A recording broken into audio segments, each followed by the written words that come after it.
안녕하십니까? 말씀으로 하루를 여는 천수답의 새벽 묵상. 오늘은 시편 137편을 포로들의 노래라는 제목으로 묵상합니다. 시편 137편에 대한 본교 성경 주석의 서론은 다음과 같습니다.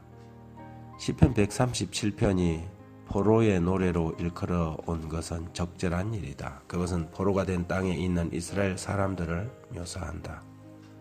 그들을 사로잡은 자들이 그들을 힐난하고 그들로 하여금 수금을 켜서 시온의 노래들 중 하나를 부르도록 요구할 때 가인들은 침묵을 지켰다.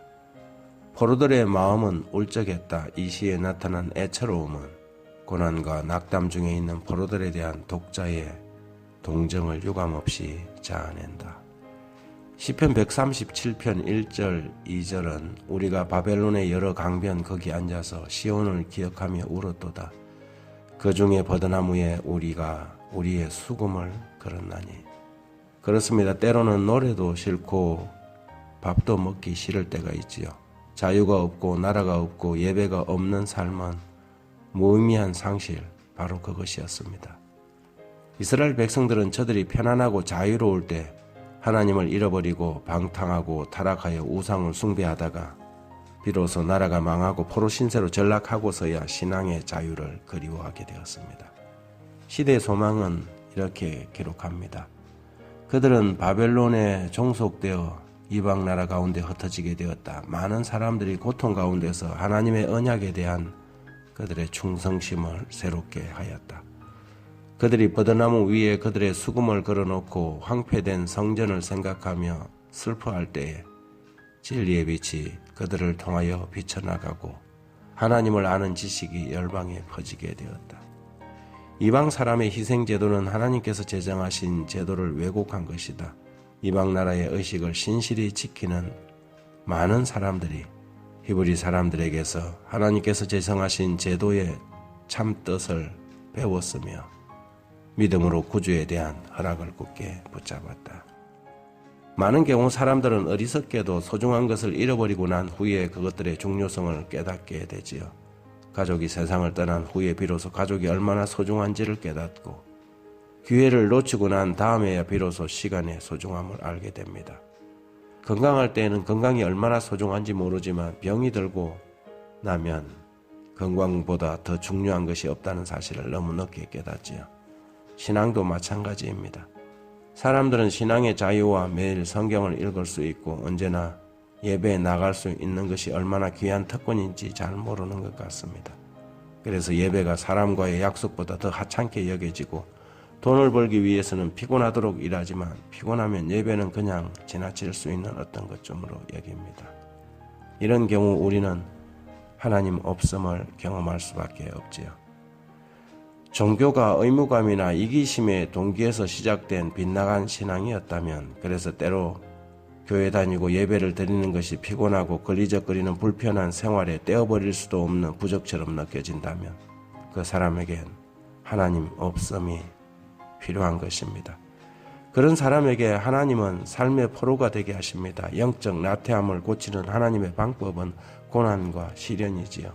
생활이 힘들어져서 교회 가고 싶어도 갈 수 없고 찬송을 부르고 싶어도 노래가 나올 수 없는 답답한 상황을 경험해야 신앙의 자유가 얼마나 좋았던 것인지 비로소 알게 됩니다. 비록 3일 천하로 끝난 사건이었지만 저에게도 하나님으로부터 도망을 시도했던 적이 있었습니다. 그랬습니다. 그때는 초등학교 3학년 때부터 신앙이라는 영역에서만 살았던 저에게 하나님은 언제나 떼어낼 수 없는 부적같이 버거운 분이었습니다. 그래서 결심을 했었지요. 하나님을 거부하기로. 방학기 있는 사춘기 소년의 가출이랄까요. 집을 떠나 3일을 돌아다니고 보니 배도 고프고 춥기만 하고 슬슬 부모님이 보고 싶어지는 것입니다. 무모한 방학이라는 생각이 들었습니다.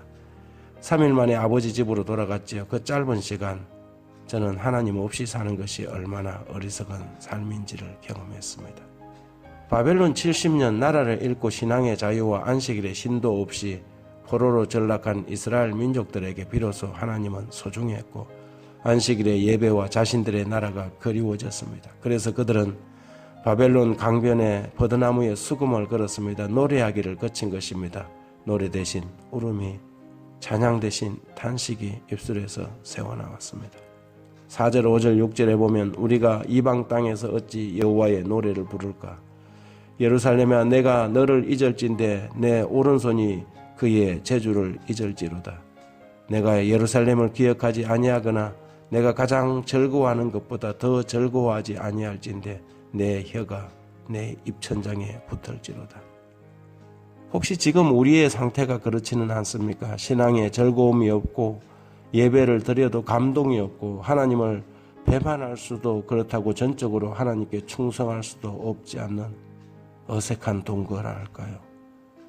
만일 그렇다면 오늘 시편 137편에 이스라엘의 형편을 우리의 처지로 가져올 필요가 있습니다. 어리석은 일은 꼭 내가 경험해 볼 필요가 없지요.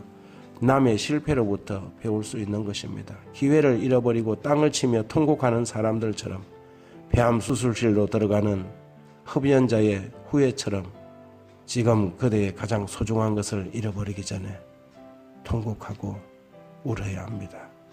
그것이 오히려 지혜로운 것이지요. 하나님 아버지 소중한 것을 소중하게 볼 수 있는 지혜를 주십시오. 그래서 상실의 슬픔 속에서 탄식하지 않도록 감사와 기쁨이 가득한 생명력 있는 믿음을 가지게 도와주십시오. 신앙의 자유가 없는 북녘 동포들을 생각합니다. 주님, 이 땅이 한반도에 속히 평화가 통일이 오게 도와주십시오.